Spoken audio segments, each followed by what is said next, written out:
మనం real life లో Apple కి అండ్ సామ్సంగ్ కి పోటీ చూస్తూనే ఉంటాం.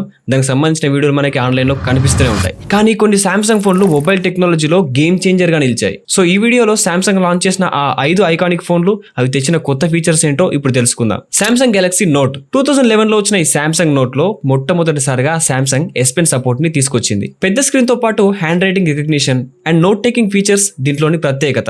అప్పటి వరకు ఏ ఫోన్ లో కూడా ఇంత పెద్ద డిస్ప్లే లేదు. ఇక తర్వాతి smart phone Samsung Galaxy S6 Edge. ఇది 2015 లో లాంచ్ అయింది. ఈ గెలాక్సీ S6 Edge ప్రపంచంలోనే మొట్టమొదటి డ్యూయల్ కర్వ్డ్ డిస్ప్లేతో వచ్చింది. ఈ ఫోన్ అనేది అప్పట్లో ఫ్యూచరిస్టిక్స్ లుక్స్ తో టెక్ ఎక్స్పర్ట్స్ ను ఆకట్టుకుంది. అండ్ దీంతో పాటుగా వైర్లెస్ ఛార్జింగ్ అనే ఫీచర్ సామ్సంగ్ ఫోన్స్ లో మొట్టమొదటిసారిగా అందుబాటులోకి వచ్చింది. ఇక థర్డ్ వచ్చేసి Samsung Galaxy S10. 2019లో Galaxy S10 2 అద్భుతమైన ఫీచర్స్ తో లాంచ్ అయింది. అక్కడ పంచ్ హోల్ డిస్ప్లే తో పాటు మొట్టమొదటిసారిగా ultrasonic in display finger print ని తీసుకొచ్చింది. ఇదే కాకుండా దీంట్లో రివర్స్ వైర్లెస్ ఛార్జింగ్ ఫీచర్ ని కూడా తీసుకొచ్చారు. ఇక నెంబర్ 4 గెలాక్సీ Z Fold. ఈ ఫోన్ మనకి 2019 లో లాంచ్ అయింది. అయితే సామ్సంగ్ ఫోల్డబుల్ ఫోన్ ట్రెండ్ మొదలు పెట్టింది ఈ సామ్సంగ్ Z Fold తో. దీంట్లో మనం ఫోన్ ని ఫోల్డ్ చేసి ఒక టాబ్లెట్ లాగా ఫోన్ యూజ్ చేసుకునే ఫీచర్ ని సామ్సంగ్ మనకు కల్పించింది. ఇక నెంబర్ 5 వచ్చేసరికి సామ్సంగ్ గెలాక్సీ S21 Ultra. ఇది 2021లో లాంచ్ అయింది. And Samsung Galaxy S series లో మొట్టమొదటిసారిగా S Pen సపోర్ట్ తీసుకొచ్చింది ఈ ఫోన్ తోనే. అండ్ 100x జూమ్ తో టెలిస్కోపిక్ జూమ్ ఫీచర్ అందుబాటులోకి వచ్చింది. అండ్ ఈ లిస్ట్ లో మీకు ఏ ఫీచర్ నచ్చింది and me favourite Samsung phone ఏంటో